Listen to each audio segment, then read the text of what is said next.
Olá, bem-vindos a mais um E aí, professor? Olá, Martin. Como você vai hoje? Bom, em certas áreas eu vou bem, já outras não tão bem assim. É o que eu posso dizer. Eu não acho que queremos entrar nessa discussão, não é? Porque temos coisas mais importantes para falar. Sim, se voltarmos e apenas olharmos para o cenário do programa anterior, temos uma expressão facial lá que se assemelha muito à nossa de hoje. Sim, é aquele pobre homem contemplando as circunstâncias da igreja, né? Isso aí. Bom, parece que a gente não se cansa de fazer programas polêmicos, né? Basta olhar a imagem atrás e ver que tem uma explosão ali. Fica cada vez pior, né, Martin? Mas tudo bem, vamos começar orando. Querido Pai Celestial, obrigado por nos reunir novamente. Por favor, como sempre, ilumine nossas mentes e nos ajuda na conversa de hoje. Em nome de Jesus, amém. Amém? Certo, Martin. Há muitos rumores por aí, mas ninguém sabe de verdade o que é a realidade. Eu me refiro ao que está acontecendo no Oriente Médio.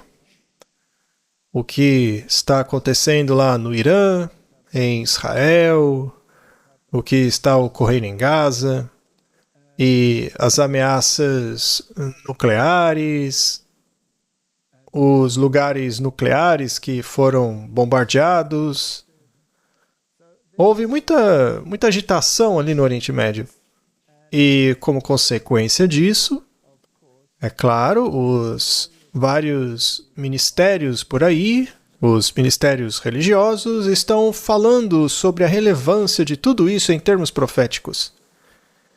Há ministérios proféticos que dizem que o rei do norte é o Islã, e especialmente a Turquia. Essa era uma parte essencial do Império Otomano. E agora, com a situação no Irã e em Israel, eles acham que a Turquia vai se envolver, que isso é o cumprimento da profecia, e isso seria o rei do norte atacando Jerusalém.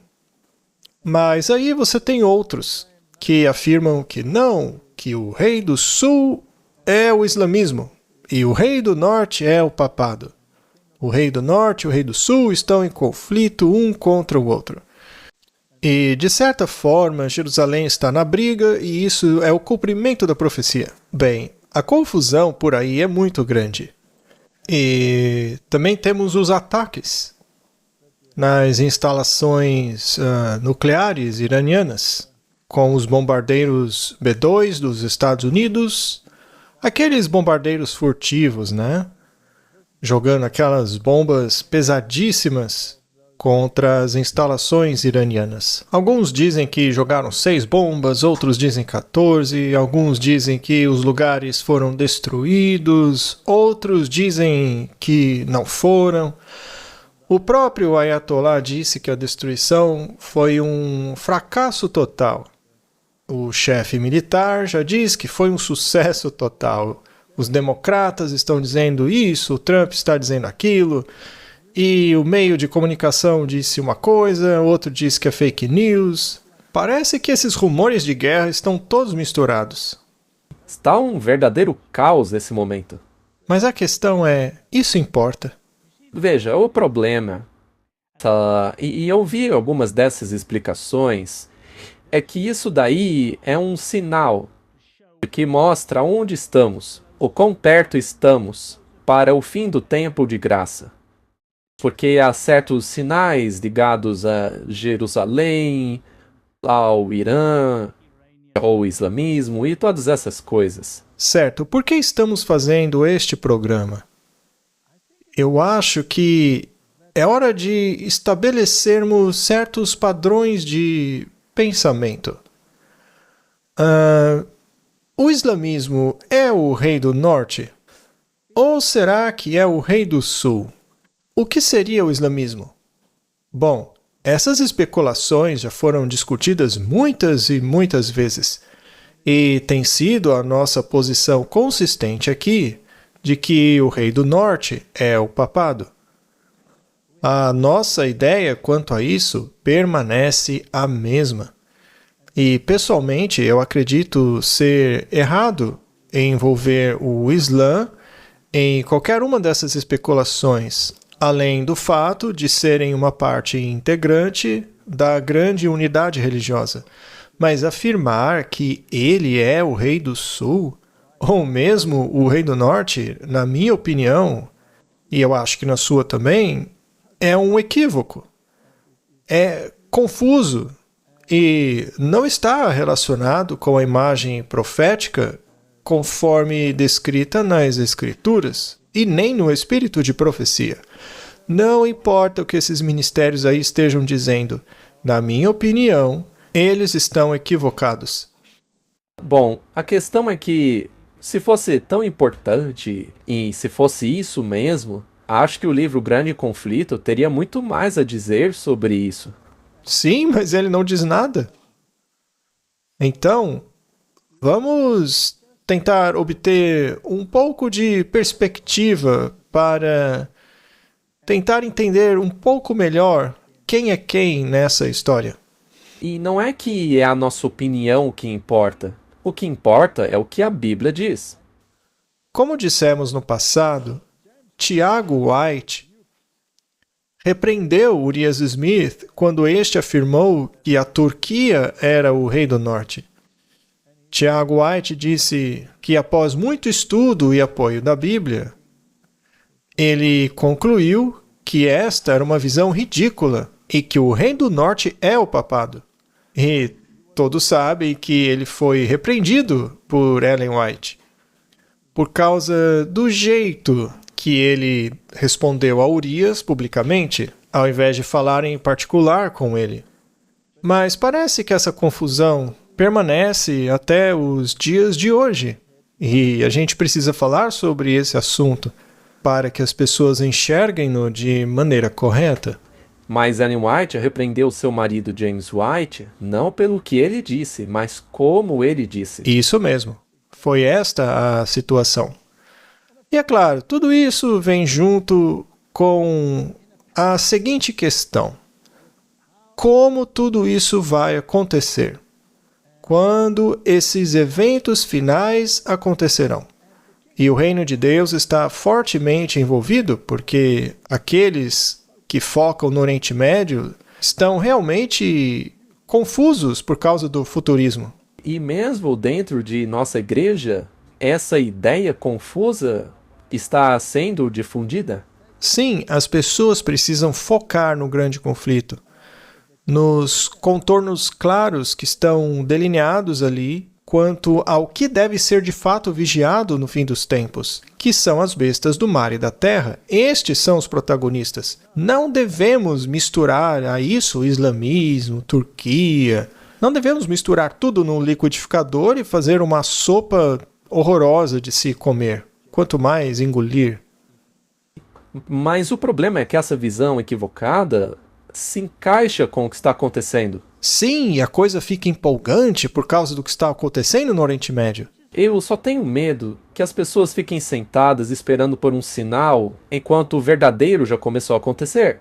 E aí as pessoas vão deixar de lado aquilo que sempre foi claro pra gente e dizerem: ah, mas calma aí, essas coisas aqui devem acontecer antes daquelas. É por isso que estudaremos o que está acontecendo no Oriente Médio.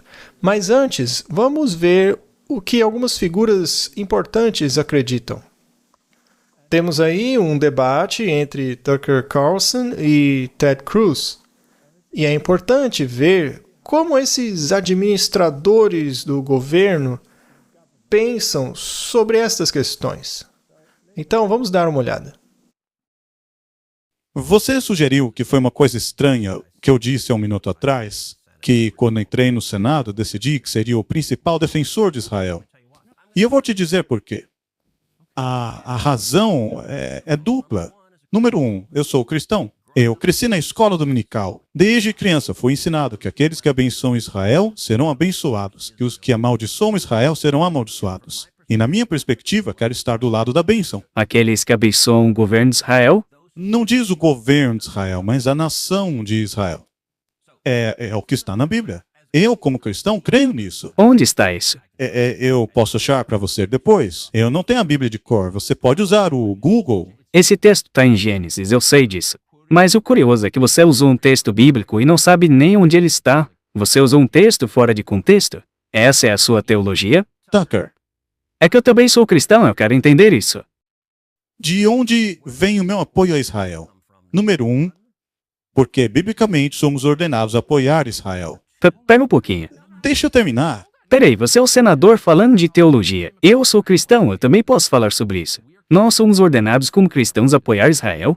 Recebemos a ordem de apoiar Israel. O que é Israel? Olha, a Bíblia diz isso. Não, mas é importante que você defina Israel, porque o nosso país tem maioria cristã. Quer que eu defina Israel? Você não sabe o que é? Você acabou de me fazer umas 50 perguntas sobre Israel. Então Israel de hoje é aquele lá de Gênesis? É dessa nação que Deus estava falando?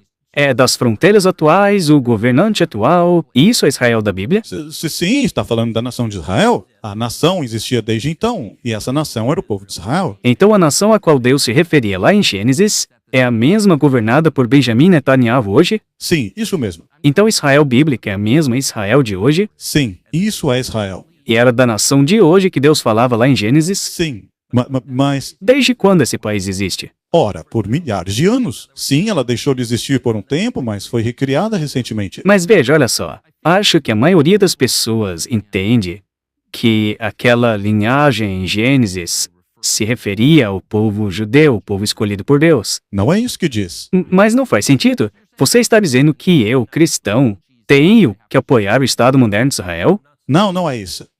Eu estou explicando a motivação do meu voto. Martin, se você já ouviu uma conversa confusa, é essa, não? Isso é verdade.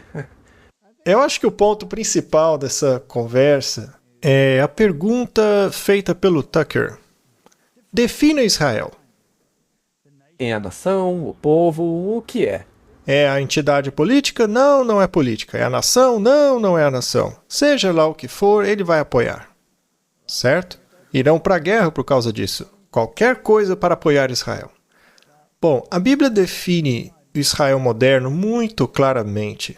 Diz assim: se estiverem em Cristo, então sois sementes de Abraão e herdeiros segundo a promessa.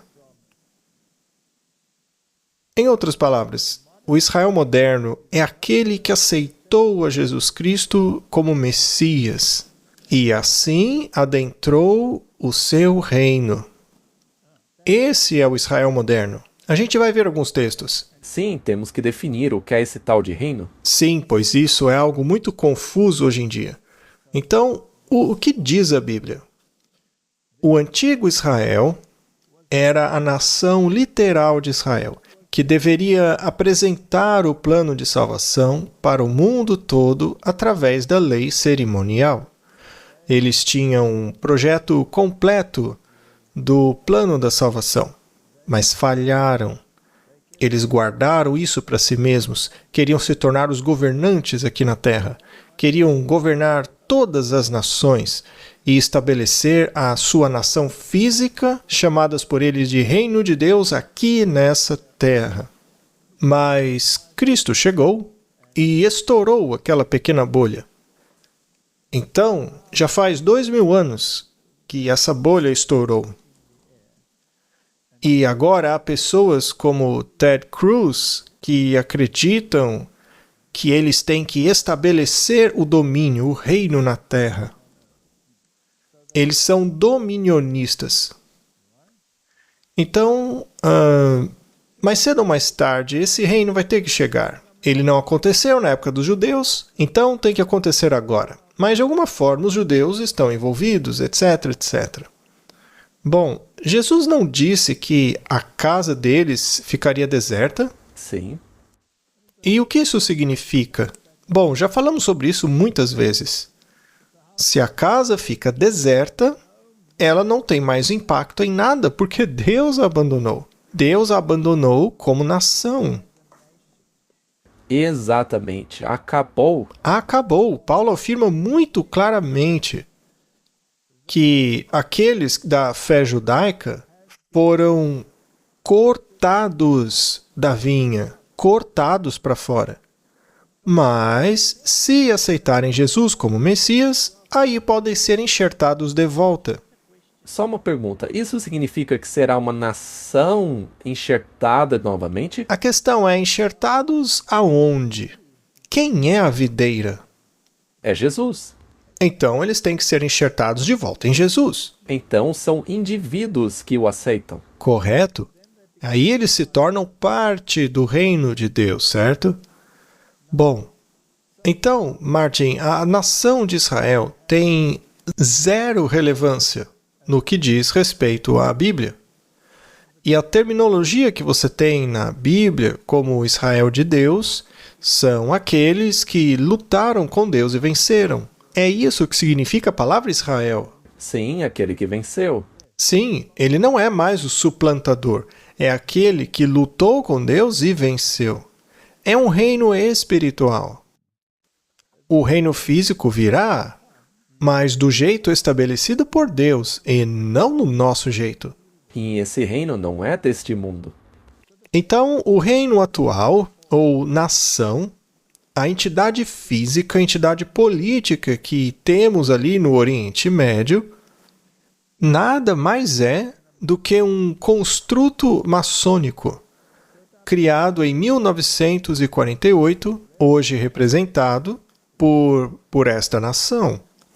Não é uma nação criada por Deus, é uma nação idealizada por um projeto maçônico, no qual nações como os britânicos e os Estados Unidos e as Nações Unidas, enfim, todos juntos criaram isso. Agora, deve haver uma razão para isso, porque deve haver um plano por trás em algum lugar. Mas, como nação, eles não têm nenhum papel a desempenhar nos eventos finais da profecia. Então, eles são puramente políticos. Biblicamente falando, não tem relevância nenhuma, pois estão desolados. Exato. Os olhos do povo de Deus precisam estar no Rei do Norte. E é claro, se você definir o Rei do Norte como uma entidade política situada no Oriente Médio, aí você vai fazer o tipo idêntico ao antítipo. Você estará totalmente perdido nas simbologias proféticas. Estará perdido nesse mar de ideologias universais. E que diferença faz se Israel e o Islã brigarem entre si? Afinal, ambos rejeitam Cristo. Então, é irrelevante, em termos bíblicos. O centro, a pedra angular que foi rejeitada é Jesus. E é Jesus e seu reino que estão em jogo, e não esses reinos aí que o rejeitaram. Nós vamos falar sobre isso ainda. Mas então, essas pessoas que querem estabelecer esse reino aqui na Terra, em nome, claro, de Jesus Cristo, para que ele possa vir e levá-lo quando chegar a hora certa, digamos, depois de 1000 anos ou coisa assim. Hitler também pensou que iria estabelecer um Reich de 1000 anos, e isso nunca aconteceu. Os próprios judeus antigos pensavam assim, mas nunca aconteceu. Mas essa esperança parece que nunca deixa a mente humana, certo? É como os 10 dedos dos pés da estátua de Daniel. A Europa está tentando se unir para estabelecer um governo na Terra. Correto, essa é uma questão muito confusa. Bom, o principal teólogo que trabalha com essa questão e estabelece um reino aqui e assumir os controles das questões e da moralidade cristã é Douglas Wilson, certo? Bom, ele fala claramente sobre essa conversa entre Cruz e Tucker Carlson, não é? Vamos ver o que ele tem a dizer. Para resumir, eu diria que Tucker levantou alguns pontos e Ted Cruz levantou outros pontos. Ambos têm algo a dizer. E Tucker parece querer dizer que esse versículo lá em Gênesis não tem nada a ver com ninguém hoje em dia, o que é problemático. Mas o Ted Cruz parece querer dizer que isso se aplica diretamente às pessoas de Israel no Oriente Médio de hoje. E isso também é problemático.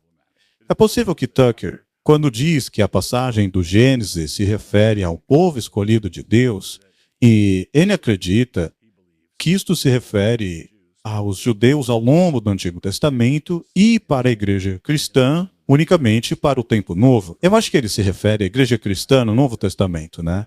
Mas eu também acredito que o Israel étnico, os judeus étnicos, receberam a promessa de reincorporação àquela igreja. A Bíblia, considerada como um todo, indica que existe um papel a desempenhar para o povo judeu que ainda está por vir em Israel. Leia Romanos 11, por exemplo. E, aliás, além do dispensacionalismo, essa tem sido a posição histórica reformada desde a Reforma Protestante. Repetidamente, estudiosos, pregadores e teólogos reformados têm afirmado a futura conversão dos judeus, o que é uma característica dos reformadores. Martin, isso foi muito interessante, porque aqui você tem uma teologia que parece querer combinar o judaísmo e o cristianismo. Bom, nós mostramos rapidamente que até mesmo os membros da sociedade moderna, o Sinédrio, se você quiser compará-los assim, afirma que o seu Messias não é Jesus Cristo. Na verdade, o Talmud rejeita completamente Jesus como Messias.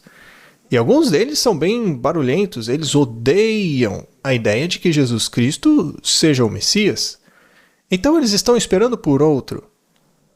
Bom, é verdade que muitos judeus irão sim ver a luz e aceitar o Evangelho, serão enxertados de volta na videira e aceitarão Jesus Cristo como seu Messias. Mas como uma nação, a casa deles está desolada, o que quer dizer que eles estão para sempre abandonados por Deus como nação. Hoje a questão é, você aceitou Jesus ou não aceitou? Então quer dizer que em termos de evangelismo, de alcançar o mundo, não há pessoas especiais hoje na Terra que têm que ser alcançadas. Mas essa ideia aí prega que os judeus ou israelitas terão sim um momento especial no futuro em que serão alcançados como nação. Mas, como já mostramos aqui, isso daí não é bíblico. A questão é que eles estão sem Cristo e, assim, são um alvo de evangelização.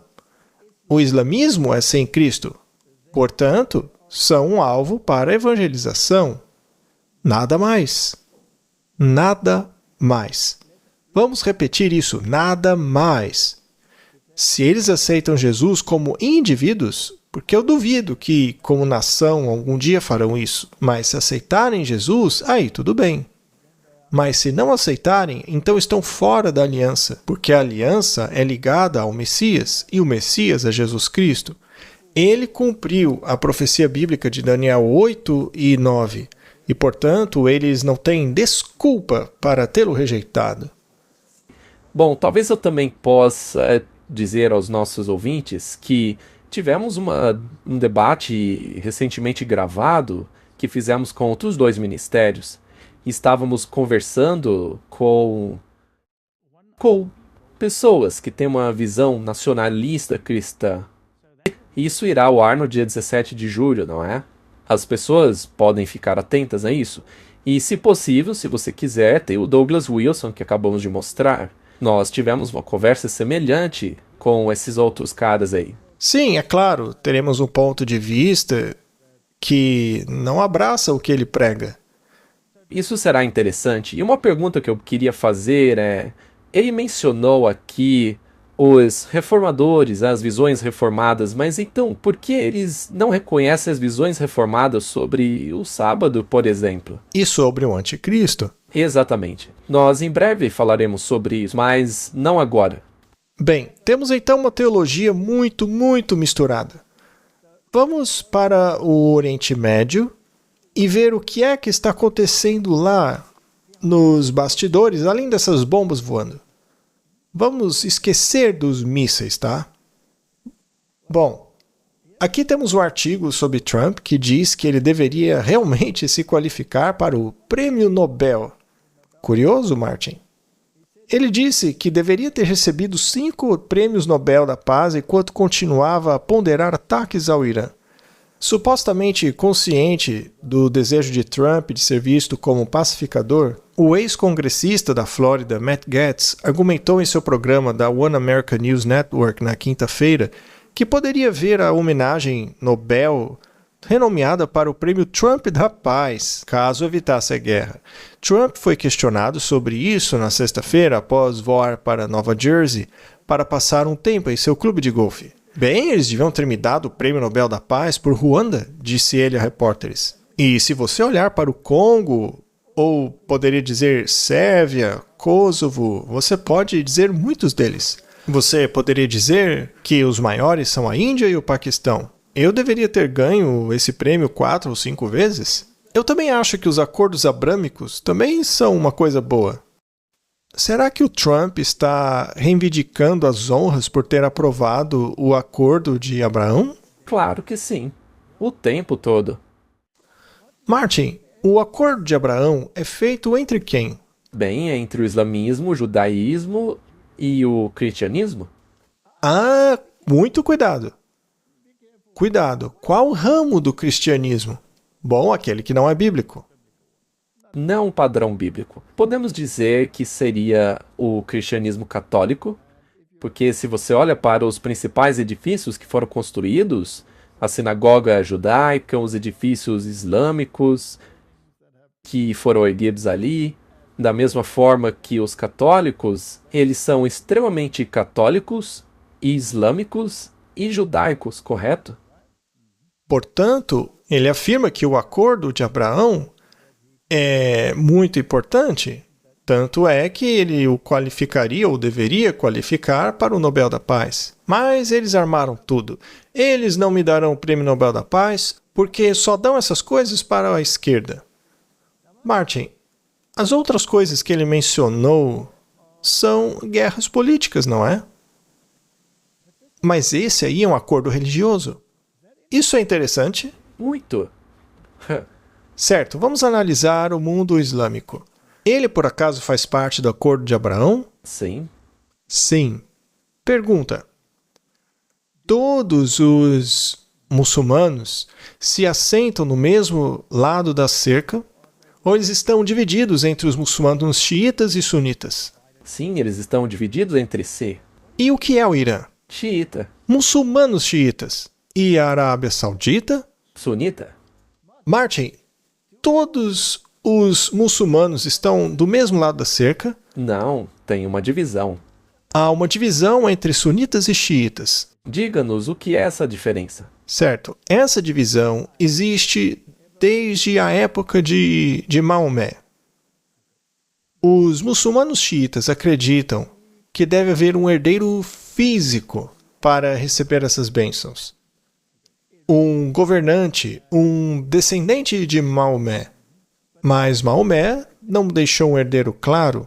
Então os muçulmanos sunitas acreditam que um dos seus grandes apoiadores, como Abu Akbar, um deles, eles também poderiam ser um líder do mundo muçulmano. Então, o Ayatollah tem que ser um herdeiro físico se ele for xiita. E, bom, o Irã é formado por muçulmanos xiitas. Nem sempre foi assim, não é? Enquanto o resto do mundo é árabe e é sunita, o Império Otomano era composto em grande parte por muçulmanos sunitas. A Arábia Saudita era sunita. Todos os estados islâmicos que estão no Acordo de Abraão são muçulmanos sunitas. Então, não seria legal ter os xiitas também a bordo? Sim. É interessante, não é, Martin? Então, quando você fala sobre o 11 de setembro, e aliás, o Tucker fez um programa muito interessante sobre este assunto, se foi real, se não foi, etc. Mas não é o tema hoje, senão vamos acabar abrindo uma caixa de Pandora aqui.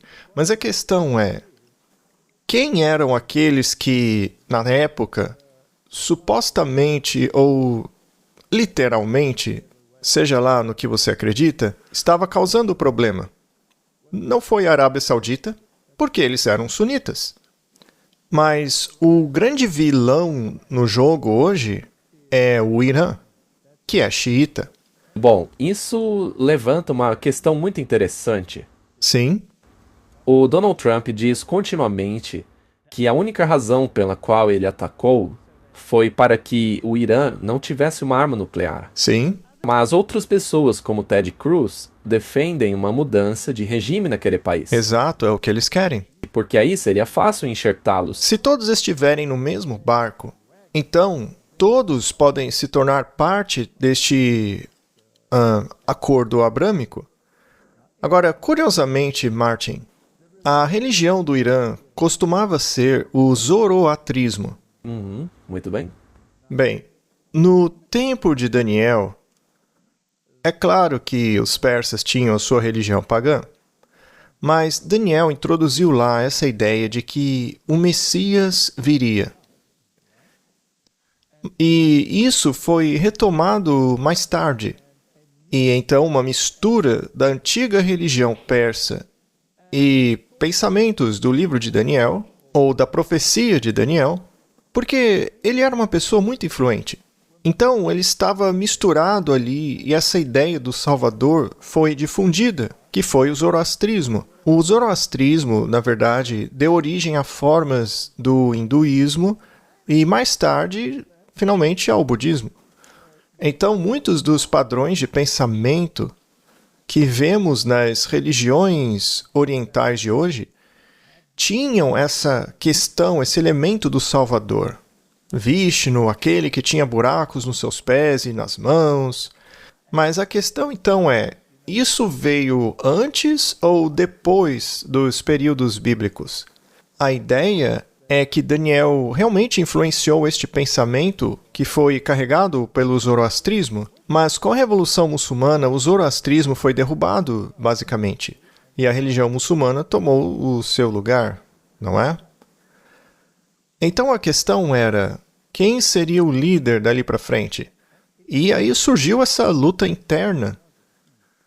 Agora, é claro, os árabes acreditam, no caso de Meca, que eles são os guardiões. Já os outros acreditam que não, eles têm a linhagem.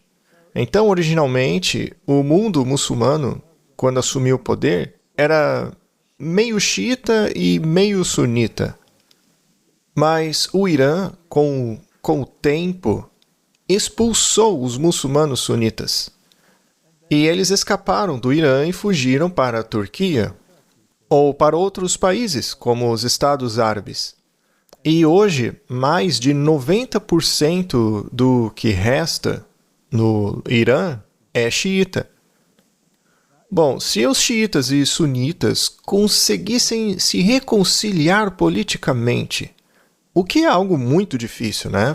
Sim, porque tem a religião envolvida. Sim, mas se os dois fossem incluídos no acordo abrâmico, isso seria um grande marco, digno de um prêmio Nobel da Paz para o Trump, não acha? Sem dúvida.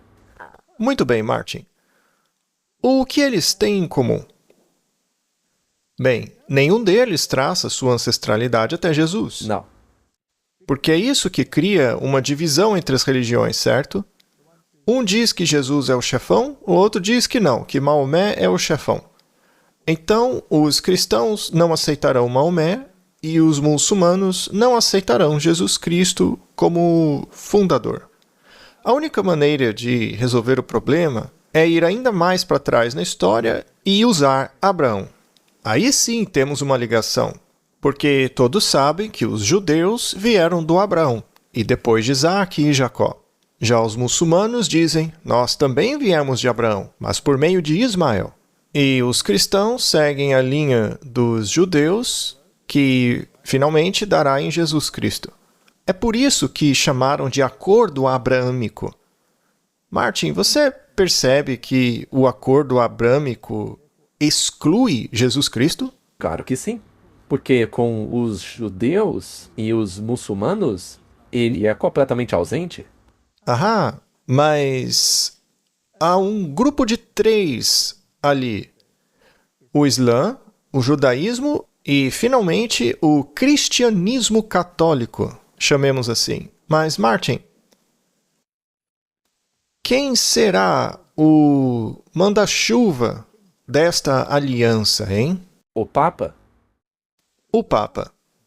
Todos os líderes não fizeram acordos com o Papa? Eles não assinaram documentos de fraternidade com o Papa? Então, ele é uma espécie de membro desta aliança, mas um pouquinho mais especial que os outros. Não é mesmo? Isto não significa, então, que eles têm que fazer um acordo aceitando esta situação? Agora, o catolicismo romano acredita na expiação? Não. Não, ele nega a expiação. Ele rejeita a ideia que você seja salvo pelo sangue do Cordeiro. Você é salvo pelas obras de Cristo e dos santos. Você não é salvo pelo sangue do Cordeiro.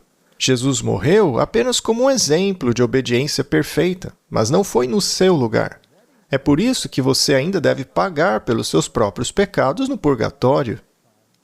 E toda a doutrina do purgatório e do tesouro de méritos é uma invenção que você não encontra em nenhuma escritura. É uma invenção católica. É uma rejeição da expiação. Muito bem, então eles rejeitam.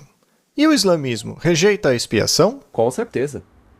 Eles não chamam isso de falsa doutrina? Chamam isso de anátema. E a religião judaica também não nega que Jesus é o Messias que morreu pelos nossos pecados? Claro que nega. Então, essas três religiões do acordo abrâmico negam a expiação. Eles negam o evangelho. Então, deveria se chamar de acordo do anticristo. Porque nega a expiação de Cristo. É um acordo anticrístico. Não sei se Donald Trump está ciente disso, que ele quer o prêmio da paz baseando-se em um acordo com o anticristo. Te pergunto se ele sabe. Eu não sei se ele sabe, mas essa é a questão. Se você puder uni-los ali debaixo desta união triuna, em outras palavras, aí você quebra o poder dos xiitas e os forçam a se tornarem parte desse grupo maior. E aí fazer parte do acordo abrâmico, no qual o presidente desta união é o papado. Então, assim você presta homenagem a ele. É isso? Muito bem. Então, Martin, isso é muito interessante. Então, será que isso daí realmente é uma realidade? É irrelevante se é uma guerra real ou não, se é uma guerra falsa, se é uma retribuição real por causa das suas atividades atômicas ou não. Isso é irrelevante. A questão é, qual é o resultado disso? Para onde estamos levando? E será que isso afeta mesmo a questão do Rei do Norte, que é o papado, e também a questão da besta da terra, que é a América protestante? Será que afeta o que eles estão fazendo? Os Estados Unidos está envolvido nisso? Claro. E a Bíblia não diz que eles forçarão a marca da besta? Sim, eles farão este papel em nome da primeira besta. Agora, um acordo abrâmico não ajudaria o papado a garantir que tudo o que eles queiram se torne realidade, contanto que não seja diretamente ligado a Cristo? Claro que sim. Isso abriria o caminho também para a legislação da marca da besta. Muito bem. Então vamos terminar de ler o que está escrito ali. Os acordos, ou seja, uma série de acordos assinados entre vários países da Liga Árabe e Israel, negociados pelos Estados Unidos. E eu pergunto, Martin, naquela época, em 2020, isso excluía o Irã? Sim. Naquela época, no primeiro mandato de Trump, o Irã não fazia parte. Não seria conveniente se agora fizesse? Teriam que entrar no barco. Será que essa é uma guerra sobre judeus, Israel, ou é uma guerra para trazê-los a bordo disso aí? É por isso que, como eu disse antes, a maioria dessas pessoas que querem uma mudança de regime, eu acho que elas querem isso para colocá-los a bordo. A única maneira de obter paz é fazer com que participem do acordo. Muito bem. Continuando. Então, a Liga Árabe e Israel assinaram este acordo negociado pelos Estados Unidos. Com certeza deve ter sido com a permissão do papado, porque ele faz parte do acordo. Sem dúvida. Deve ter sido com a permissão das nações islâmicas. Agora, há um que ainda está em evidência. Isso foi em 2020, com o objetivo de normalizar as relações entre eles para diminuir as tensões no Oriente Médio. Houve até rumores há alguns anos de que a Arábia Saudita e o Irã realmente entrariam em guerra, né? Mas isso não aconteceu. Então, não é legal que os Estados Unidos os estejam ajudando agora junto com Israel? Sim, porque depois disso aí, tudo ficou calmo. Sim. E ele disse que seria assim. Todo mundo estava gritando, Terceira Guerra Mundial começou. Mas isso nos mostra que há algo acontecendo. Tem algo de estranho acontecendo, não é? Portanto, mesmo que eles estabeleçam novamente o seu império do tipo otomano e a Turquia desempenhe um papel importante, será apenas para trazer este acordo a uma realidade. Esse é o grande objetivo de tudo. Então vamos avançar e falar mais sobre algumas questões. Temos aí um texto muito interessante que fala sobre o que realmente está acontecendo nos Estados Unidos. Vamos tirar o nosso foco do Oriente Médio. Por que os críticos acreditam que a grande vitória de Trump na Suprema Corte é um passo assustador na direção ao autoritarismo? Martin, no quadro bíblico de Apocalipse, capítulo 13, esta entidade, esta besta, este poder político, que é um poder político cristão, que tem influência para ditar o mundo todo, ele deve ditar a moral cristã, não é? E isso é um problema em termos de Constituição. Sim. O mundo secular se opõe a isso. Agora, é nossa opinião que o rei do sul não é o Islã, porque ele não pode ser o rei do norte e do sul ao mesmo tempo, ou mesmo algo entre ambos, não dá. Mas que o rei do sul é a mentalidade egípcia que dizia: quem é o Senhor para que obedeça a sua voz? Sim, a mentalidade do faraó. Correto? E o comunismo. É expulsar Deus de todos os aspectos da vida. Essa é a filosofia do Rei do Sul, que o Rei do Norte, a Igreja Católica, com seus parceiros, como veremos, tentarão derrubar. Então, a guerra de que a Bíblia fala entre o Norte e o Sul é a mentalidade cristã em oposição à mentalidade secular. É disso que se trata. Bom, esse medo de que o poder da presidência se torne tão, mas tão grande que ele possa legislar além da Constituição está se tornando realidade. Vamos ler o que os críticos estão dizendo por lá. Por uma maioria de 6-3, a mais alta corte do país decidiu que os juízes federais estão abusando de sua autoridade ao bloquear ou congelar as ordens executivas emitidas pelo presidente. Bom, a Suprema Corte não está dando mais poder ao Trump? Muito mais. Nos últimos meses, uma série de ações presidenciais de Trump foram bloqueadas por liminares emitidas por juízes distritais federais. Os juízes federais rotulados de lunáticos radicais da esquerda, ou seja, filosofia do Rei do Sul, pelo presidente, se pronunciou sobre inúmeros casos individuais, a maioria envolvendo imigração. Não importa o que envolva. A questão é, ele vai conseguir esse poder? Eles aplicaram suas decisões como liminares nacionais, bloqueando assim a política de governo do Trump. Isso não se aplica apenas à imigração, tem a ver com movimentos anti-Israel, e atividades anti-judaicas. Ele está lutando contra as universidades que têm essa mentalidade secular. Ele está lutando contra as políticas de esquerda. Ele está lutando contra o transgenerismo no esporte. Há uma infinidade de questões de natureza secular. Tudo isso envolve a natureza do Rei do Sul. Do Rei do Sul. E é contra isso que ele luta. E ele vem lutando com tudo, exatamente como a Bíblia diz que faria. E, aliás, ele não pressionou contra isso nos últimos 4 anos? Com certeza. Antes do Trump, estava o Rei do Sul.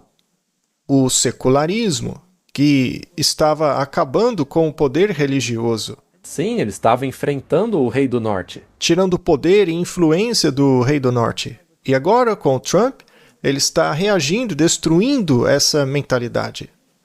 E ele está utilizando a economia para fazer isso. E a Bíblia disse que ele usará os navios. Os navios simbolizam economia, comércio. Então a Universidade de Harvard, se você não cooperar e parar de lutar contra a religião, ou esse conceito que pregamos, como disse Ted Cruz, tiraremos bilhões do seu financiamento. Então é melhor você se adaptar. E eu tenho visto, Martin, que uma universidade após a outra está se rendendo. Sim. E lá em Los Angeles, ele enviou o exército. Ele também está usando o poderio militar. O militar também. E ele disse que faria isso. Então ele está destruindo essa mentalidade. E enquanto ele faz isso na América, ele está dando exemplo para a Europa. Eu tenho dito isso muitas vezes aqui. Essa guerra é para acabar contra o secularismo, para que o Rei do Norte possa estabelecer seu reino novamente aqui na Terra, que tem uma natureza religiosa. E eles já fizeram um acordo no Oriente Médio. Eles já são entidades religiosas governantes. É o mundo cristão que agora precisa de uma construção semelhante. Se analisarmos quando ele foi lá para a OTAN, recentemente, eles estavam maravilhados, o chamavam de pai. Sim, o chamaram de papai. Ele está usando o seu poderio militar, ele está usando o seu poder religioso também. Ele criou organizações dentro da Casa Branca para propagar agendas religiosas. E para fazer isso, ele tem que superar a mentalidade secular do Rei do Sul. E é isso que ele está fazendo. E a Suprema Corte, qual é a principal religião da Suprema Corte? Católica? Católica. E o que a Suprema Corte deu a ele agora? Poder. Poder. Martin, é aqui que a profecia deve se concretizar. É aí que deve estar a nossa atenção. Então, em poucas palavras, diz que esta decisão da Suprema Corte tende a favorecer juízes conservadores, ou seja, católicos. Juízes católicos conservadores. Isso será mais próximo do pré-Vaticano II. Correto. Liberando o presidente para prosseguir com sua agenda, com menos oposição dos tribunais. Este é um dia tão importante, disse o presidente, que devolve o poder ao povo. Não, devolve o poder ao papado. Incluindo o Congresso, incluindo a presidência, e só tira poder dos juízes ruins. Tira o poder ruim, o poder doentio, o poder injusto. Veja os adjetivos que ele usou. Não é uma guerra contra o secularismo? Claramente. Com certeza. Não estão tentando estabelecer um reino? Sem dúvida. Eles não são dominionistas? Claro. Não são milenaristas? Sim. Falaremos sobre isso logo logo. Em breve vamos conversar sobre isso porque é muito importante. E temos que olhar para o reino de Deus, não é? Sim. A fim de entendermos isso. Porque se a sua mentalidade é a de que haverá um reino da terra antes da vinda de Jesus, Isso. aí você vai ficar preso nessa mentira. Sim, você vai cair nessa areia movediça aí. Então vamos deixar claro. O que quer que aconteça lá é uma tentativa de provocar uma unidade religiosa com o papado, que é presidente desta aliança, o chamado Acordo Abrâmico. Sunitas e xiitas precisam estar do mesmo lado. E se você desse a algumas dessas mentalidades a ideia de que elas não são terroristas? Você pode mudar da Arábia Saudita do 11 de setembro para o Irã, se você quiser. E quem não estiver jogando a bola se torna o alvo do dia. Como se fosse um interruptor. Agora, eles na Arábia Saudita receberam Trump com pompa e circunstância. E não foi feito um grande acordo econômico entre eles? Sim, foram o quê? 5, 3 trilhões de dólares? É um acordo gigantesco. E enquanto tudo isso acontece, afeta não apenas o Oriente Médio, por causa do oleoduto, mas afeta também a China. A China está sentindo a pressão. A Rússia, então, está sentindo a pressão do outro lado também com a questão da Ucrânia.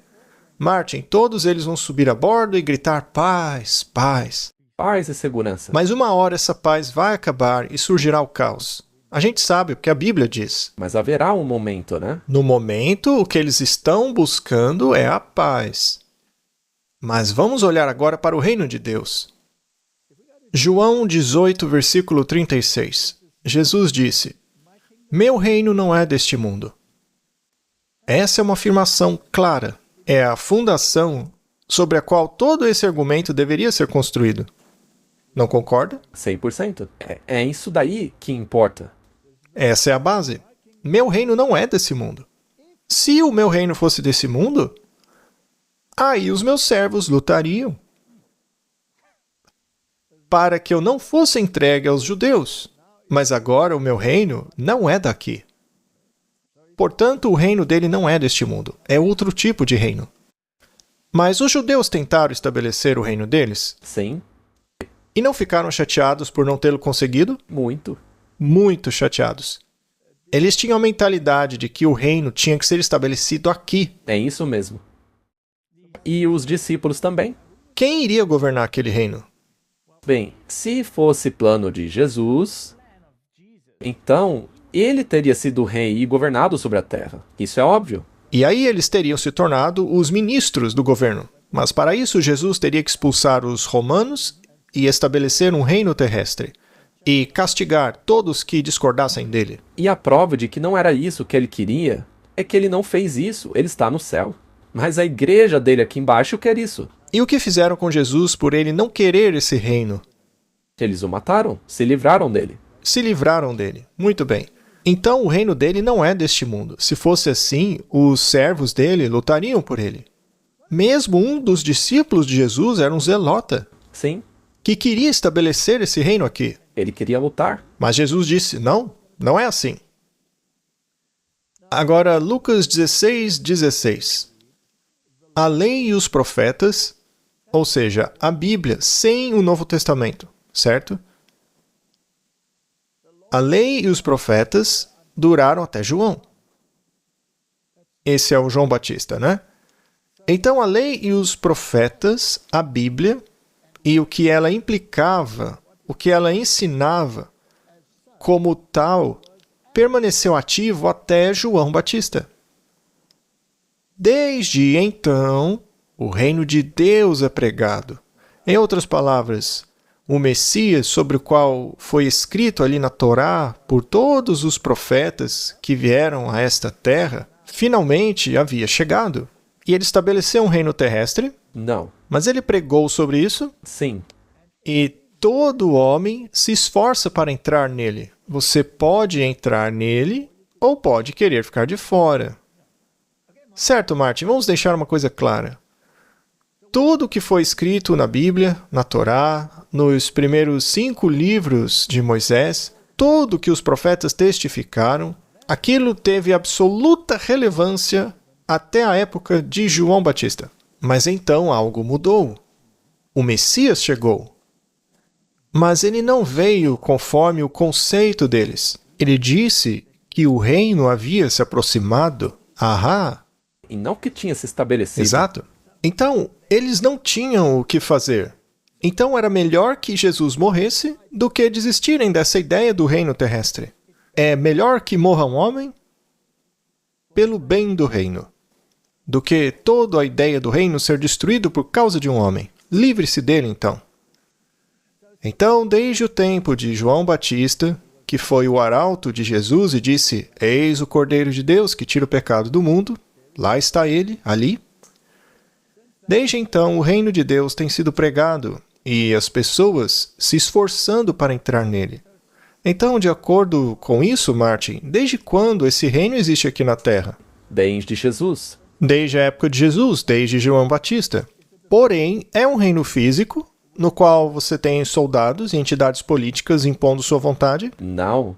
Não, é um reino espiritual. Sim, porque ele mesmo disse, do contrário meus servos lutariam. Mas não estamos lutando, não estamos cortando orelhas por aí. Mas eles querem cortar orelhas, não é? O nosso reino é um reino de escolhas. Isso é muito importante. É um reino de escolhas. É por isso que nossas orações são direcionadas a isso, a uma escolha de fazer parte desse reino. Você só pode fazer parte desse reino pela fé. Não é forçado. Não se pode ir a um país para fazer parte dele. Ninguém pode forçar você. Na verdade, isso é interessante. Eu não posso chegar nos Estados Unidos e dizer: Oi, eu vejo que vocês estão estabelecendo um reino, eu vim morar aqui agora. Não dá para fazer isso. É um reino espiritual. E ainda que as leis de Deus fossem forçadas em todo mundo, nem isso te levaria para o reino dele. E será que os próprios discípulos tinham entendido isso? Não, Os judeus entenderam? de jeito nenhum. Não entenderam. Agora, vamos para depois da ressurreição. Para o evento da ascensão de Cristo, certo? Esse é o título da versão King James. A ascensão. Está em Atos capítulo 1. Então, quando se reuniram, perguntaram-lhe. Lembrando, e isso é depois da ressurreição. Na verdade, é quando Jesus está indo para o céu permanentemente. 40 dias após a sua ressurreição. Perguntaram-lhe, Senhor, restaurarás tu, neste tempo, o reino a Israel? Eles ainda Não entenderam, não. porque antes ele tinha dito que o reino tinha chegado e as pessoas estavam lutando para entrar. Mas não era o reino que eles esperavam. Ainda não tinham enxergado. E até hoje eles não enxergam. E já vimos isso antes. Muito bem, vamos continuar. E ele lhes disse: Não cabe a vocês saber os tempos ou as estações que o Pai reservou ao seu próprio poder, mas vocês receberão poder depois que descer sobre vós o Espírito Santo. E então sereis minhas testemunhas, tanto em Jerusalém, como em toda a Judéia, em Samaria e até aos confins da terra. Esse é o seu trabalho. Pregue o Evangelho. Pare de se preocupar quando o reino será estabelecido. Certo? Então eles não estabeleceriam um reino. Façam o seu trabalho. Apenas preguem o Evangelho. Apenas preguem, deixem que eu estabeleça o meu reino. Não, porque o reino dele não é desse mundo. Nem tentem fazer isso. Foi o que ele disse. Ok? Agora vamos para Daniel. Naturalmente, você se lembra da estátua. Temos a cabeça de ouro, o peito e braços de prata, representando o Império Medo-Persa, o quadril de bronze, representando o Império Grego, e as pernas de ferro. E havia duas pernas de ferro, porque tinha o Império Romano Oriental e o Ocidental. Então você tinha os pés de ferro e barro, os 10 dedos que representam os poderes que sairiam dessa entidade de Roma, né? Que são os poderes divididos da Europa. E Daniel diz no capítulo 2, versículo 43.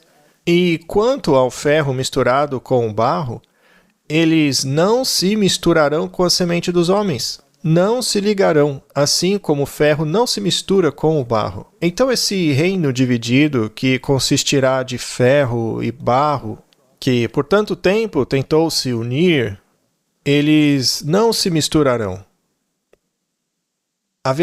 Até mesmo Haveria constante conflito entre eles. E eles tentaram, com a mistura do... Os reis tentaram reunir o ferro e os sacerdotes estavam tentando unir o ferro ao barro. E não deu certo. E no dia desses reis, o Deus do céu suscitará um reino. Certo. Quem vai estabelecer esse reino? Deus. Eu achei que os padres e os pastores iriam estabelecê-lo com os governantes, não é? Não, não será assim. Não será. Deus vai estabelecer o reino dele. E esse reino jamais será destruído. O reino não passará a outros povos. Parece então que o Trump não vai governar esse reino. Será que a igreja vai administrar isso? Não, diz que não será deixado para outras pessoas. Eu estou lendo a Bíblia agora. Mas este reino, o reino de Deus, quebrará e consumirá todos os outros reinos e permanecerá para sempre. Então, quer estejamos falando sobre Israel literal, ou sobre Roma, ou mesmo os Estados Unidos, eles não vão governar o reino de Deus. E o que o Ted Cruz estava falando? Ele não está confuso sobre esse assunto? E o que dizer sobre os outros? Infelizmente, todos eles acham que vão estabelecer o reino para Deus aqui na Terra. Mas estão errados. Eles não desempenharão papel algum nisso, é o que diz aí. E ainda continua descrevendo, veja. Pois assim como viste a pedra que destruiu os reinos da terra, né? Essa pedra foi cortada da montanha sem mãos, ou seja, sem ajuda humana. É Deus estabelecendo o reino dele. Cristo é a rocha, a pedra, e ele esmiuça o ferro. Ou seja, os sistemas políticos, como Roma, o bronze da filosofia grega, a argila, que são os sistemas religiosos da terra. A pedra destruirá tudo isso, a prata, o ouro, isso é a Babilônia. O grande Deus fez conhecer ao rei o que acontecerá no futuro. E o sonho é certo e a interpretação dele garantida. Então, Martin, será que qualquer um desses poderes aí vai estabelecer um sistema religioso na Terra para Deus? Bem, eles vão tentar. A Babilônia não tentou? Sim, Medo-Pérsia, a Grécia, Roma. com certeza. A Roma religiosa não tentou? O mundo protestante vai tentar? Agora mesmo. Todos estão tentando. Vamos pular para Apocalipse capítulo 17. O Robert e o Marlowe fizeram um programa chamado A Bela e a Fera, explorando Apocalipse capítulo 17. Eu realmente acho que vale a pena assistir. As pessoas não deveriam apenas assistir ao nosso programa, mas também o deles. Sem dúvida. E o mesmo aconteceu com outro ministério, o Steve Wahlberg. Ele era judeu antes de se tornar cristão, não é? Então, há insights muito bons nesses programas. As pessoas deviam olhar. Mas, Martin, essa mulher que monta a besta, ela é chamada de a mãe das prostitutas.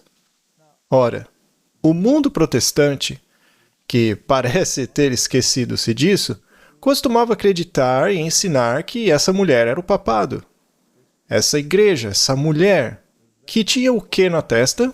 Em sua testa estava escrito um nome, Mistério.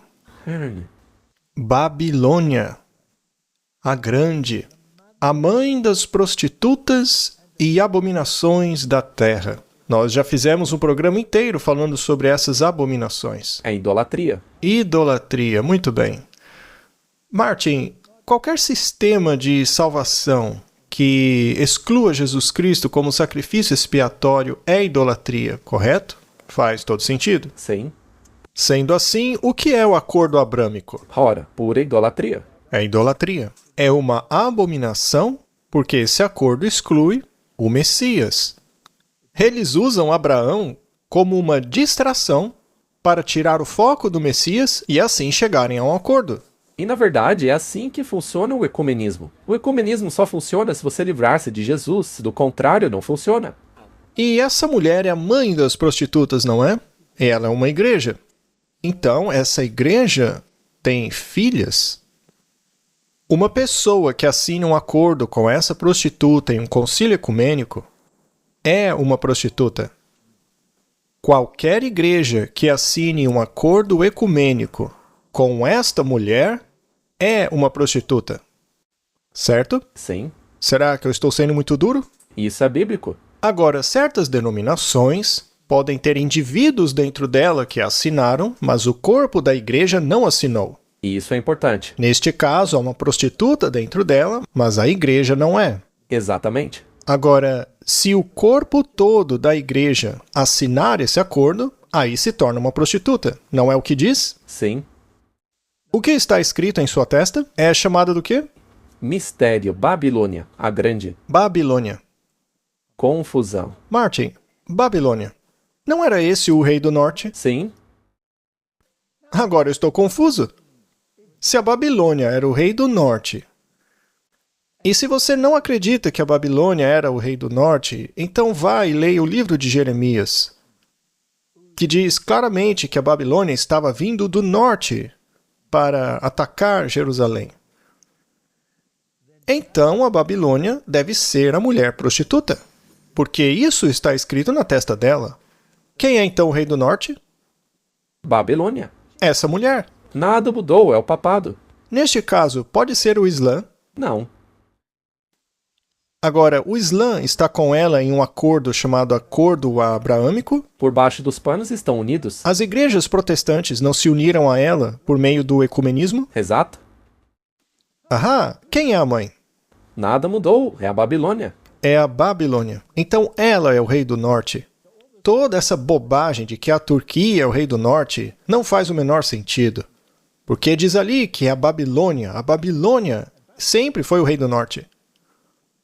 É isso aí. É um ponto bem claro? Eu acho que sim. Muito bem.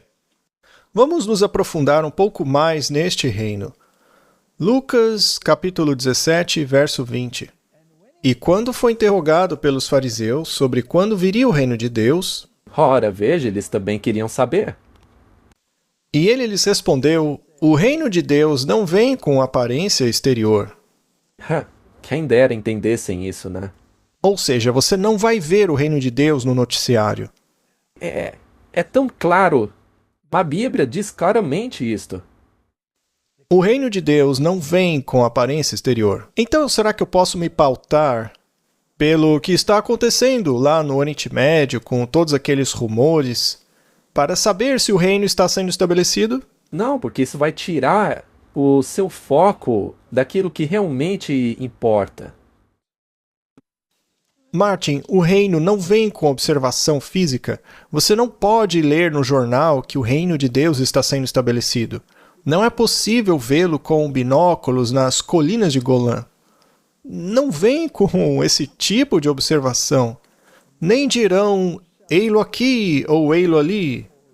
Porque eis que o reino de Deus está dentro de vocês. É uma decisão que temos que tomar. É tão claro. Eu não estou sendo malcriado, estou, Martin? Nós não somos os malvadões, a gente só quer que as pessoas entendam isso. Por favor, ouçam o que a Bíblia diz. E disse aos seus discípulos, dias virão em que desejarão ver um dos dias do Filho do Homem e não o verão. E dirão a vocês, ele está aqui ou ele está ali, mas não vão atrás deles. Não acreditem nessa bobagem de que eles estão estabelecendo o reino de Deus. Será o próprio Deus que fará isso. Agora você tem que entrar nele. E eu entrei, porque eu quero Jesus como meu Salvador. Eu aceitei a expiação dele por mim. Você sabe, todas essas questões, eu quero entrar no reino. Eu também quero. Pois assim como o relâmpago, que brilha em uma extremidade do céu e ilumina até a outra, assim será também o Filho do Homem no seu dia. Não dá para ser mais claro que isso. Quando Cristo vier, ele vai estabelecer seu reino. E aí sim você poderá observá-lo, mas até lá, você não vai. Não dê ouvidos a esse pessoal. Seres humanos não vão estabelecer fisicamente esse reino aqui. Como era o reino naquela época? Vamos ler em Lucas 10, versículo 9. Curai os enfermos que nela houver, e dizei-lhes, o reino de Deus está próximo de vocês. Ainda não chegou, mas ele está perto. Aceite isso pela fé. Mateus 24, versículo 14. E este evangelho do reino será pregado em todo o mundo para testemunho a todas as nações. Então virá o fim. Mas não diz que o reino será estabelecido ali. Primeiro virá o fim. Primeiro virá o fim. Há uma diferença, porque as pessoas acreditam que vão pregar esse evangelho e então, basicamente, dizendo em termos bem duros, impor o reino a todos. Porque eles querem implementar uma legislação. Não é assim que funciona. Então, devemos continuar pregando aos judeus para que aceitem Jesus como Messias? Sim, Devemos continuar a pregar aos muçulmanos, que devem aceitar a Jesus como Salvador? sem dúvida. Martin, o mundo islâmico costumava acreditar, e muitos ainda acreditam, que eles vão introduzir a lei da Sharia em todo o planeta. Vão invadir o mundo, livrar-se de todas as outras religiões para somente eles governarem. Recentemente, eles não foram muito decepcionados em termos de conquista desse tipo de vitória? Sem dúvida. Será que eles não estão um pouco desiludidos com essa visão de mundo hoje? Sim, e aí você tem o outro lado que acha que eles vão tentar forçar isso. Então, eles devem impedir. Muito bem. E aí você também tem o lado cristão que acredita que precisa converter cada um deles. Mas eles também ficarão desiludidos. Porque a verdade é que isso é uma escolha pessoal, Muito bem, Lucas 21, e aqui é o texto paralelo a Mateus 24. E de tal forma, quando vocês virem essas coisas acontecerem, ou seja, os eventos finais, saibam que o reino de Deus está próximo e que será estabelecido por Donald Trump e pela sua maravilhosa administração. É isso que diz a Bíblia? Não. Mateus 25, versículo 34. Então o rei dirá aos que estiverem à sua direita: Vinde, benditos do meu Pai, herdai o reino que vos está preparado desde a fundação do mundo. O que isso nos diz, Martin? Que não é deste mundo. E que ele já foi preparado. E quem preparou? Deus preparou. E então Deus vai separar o joio do trigo. Ele decidirá quem fará parte do seu reino. O que quer dizer que... Não serão políticos que farão isso. Exatamente. Então, essa visão de que o mundo cristão tem que estabelecer esse reino para Deus pela força, nega diretamente o que acabamos de ler. Porque neste caso não há livre-arbítrio. Não há escolha. Bom, então os judeus achavam que iam governar o mundo. Mesmo os discípulos achavam que sentariam à esquerda e à direita. Achavam que eles seriam os governantes, não é? Que maravilha. E os milenaristas... o pensamento deles é tipo... Tá bom, Jesus, fica feliz aí em cima, tá? Deixa a gente governar a terra pro senhor aqui embaixo. Fique tranquilo aí em cima, porque aqui embaixo estamos obrigando todo mundo a te obedecer. E um após o outro vai começar a dizer no mundo evangélico que temos que forçar a moralidade. Eu quero encorajar as pessoas a assistirem ao vídeo mais recente do Little Light Studio, com respeito à implementação da lei dominical e esta mentalidade de assumir o controle. Eles fizeram um trabalho excelente. Assista no Little Light Studios. Talvez você possa colocar um link. Sim, vou pôr o link e provavelmente uma propaganda aqui na tela. Sim, muito bom. É um vídeo excelente que precisa ser assistido. Nós não vamos repetir aqui no nosso, porque eles já fizeram um ótimo trabalho. E também já dissemos coisas semelhantes aqui. Mas o vídeo deles nos faz entender muito bem aonde estamos hoje. Vocês fizeram um ótimo trabalho. Little Light Studios. Então, é isso que vai acontecer. E como esse reino será estabelecido. Vamos um pouco mais adiante. Lucas capítulo 10. Cure os doentes. É isso que Jesus diz aos seus discípulos para fazerem. Curem os doentes. E não estabeleçam um reino com leis. Não, curem os doentes. E digam que o reino de Deus está próximo a eles.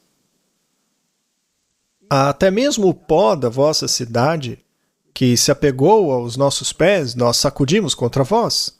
Isso é claro quando não aceitam a mensagem, né? Sacudimos contra vós. Contudo, sabei disto, que o reino de Deus está próximo de vocês. Ou seja, vocês têm a oportunidade hoje. Vocês ouviram o evangelho, mas não o aceitaram? Então limpamos a poeira dos nossos pés. Não vamos forçar ninguém. mas o reino está próximo de vocês. Sim. Ou seja, a mensagem chegou a vocês. O que farão agora é escolha sua. E ouvindo eles estas coisas, Jesus acrescentou uma parábola, porque estava perto de Jerusalém, e eles pensavam que o reino de Deus se havia de manifestar imediatamente. Eles tinham entendido direito? Não. Não. Também criam no conceito literal do reino visível. Exato. Assim também vós, quando virdes acontecerem essas coisas, sabei que o reino de Deus está próximo. Certo? Muito bem, Mateus 13, versículo 37 em diante. E ele respondeu e disse-lhes: O que semeia boa semente é o Filho do Homem. É assim que será estabelecido o reino, não é? O campo é o mundo todo. A boa semente são os filhos do reino. Por escolha. Por escolha. Eles ouviram o evangelho. A semente que foi semeada é a palavra de Deus, certo? Então o campo é o mundo, não apenas os Estados Unidos ou a Europa. É o mundo. As boas sementes são os filhos do reino, mas os joios são os filhos do maligno. O inimigo que os semeou é o diabo. A colheita é o fim do mundo, e os ceifeiros são os anjos. Não vamos colher em nome de Deus. Não, o joio estará lá até o fim. Até o fim. Assim como o joio é colhido e queimado em fogo, assim será no fim do mundo. Certo? O Filho do Homem enviará os seus anjos, e eles tirarão do seu reino todas as coisas que ofendem e os que praticam a iniquidade. Então, mesmo aquelas nações que afirmam serem cristãs, têm nelas joio e trigo. E quem vai fazer essa separação? Deus. Só que eles querem forçar a semente ruim a se tornar uma boa semente. Uau, isso é totalmente... Boa sorte! Isso tem a ver com o que falamos no último episódio, sobre a igreja remanescente. Cale a boca dos liberais, expulse-os da igreja. Não adianta, não vai mudar a opinião deles. Mas, além disso, dentro da igreja, dentro do remanescente de Deus, não cabe a nós arrancar o joio. Deus vai fazer isso. E o que ele vai fazer com o joio? O lançará na fornalha de fogo, onde haverá pranto e ranger de dentes. Então os justos se apresentarão como filhos no reino de seu Pai. Mais claro que isso não dá. Quem tem ouvidos para ouvir que ouça. Então ninguém vai estabelecer o reino de Deus antes dele mesmo. Essa ideia é uma grande bobagem. Agora uma pergunta. Enquanto o noivo está demorando, deveríamos nos preocupar em estabelecer esse reino terrestre? É o que a maioria quer fazer. Já que o noivo está demorando, vamos aproveitar e consertar o mundo para ele. Deixa com a gente, Senhor. Não, isso é impossível. Bem-aventurado aquele que não se escandaliza da missão do Messias só porque não é exatamente o que ele acha que deveria ser. Vamos ver isso. Lucas 7:19. E João, aqui é o João Batista, né? Chamando 2 dos seus discípulos, enviou-os a Jesus perguntando: És tu aquele que deveria vir? Ou devemos esperar outro? O pobre João estava lá na prisão. Tinha a espada do Estado sobre sua cabeça. E ele estava se perguntando: ora, se Jesus veio para estabelecer seu reino, por que ele ainda não o fez? Por que ele não acabou com a oposição toda? Não é? Ele também estava esperando um reino que não aconteceu. E ele ficou decepcionado. Assim como seus discípulos, mesmo depois de sua morte, eles ainda estavam se perguntando se Jesus estabeleceria o reino. Vamos dar uma olhada. És tu aquele que deveria vir? Martin, ele viu a pomba descer sobre Jesus. Ele viu. Foi ele quem recebeu o sinal, que viu o que estava acontecendo. Ele era o arauto do Messias. Ele tinha ouvido a voz. Ele ouviu a voz, ele disse: Eis o Cordeiro de Deus. E agora... Ele estava meio confuso. Isso porque as coisas não estavam acontecendo do jeito que ele achava que aconteceriam. Quando aqueles homens se aproximaram dele, disseram: a Jesus, né?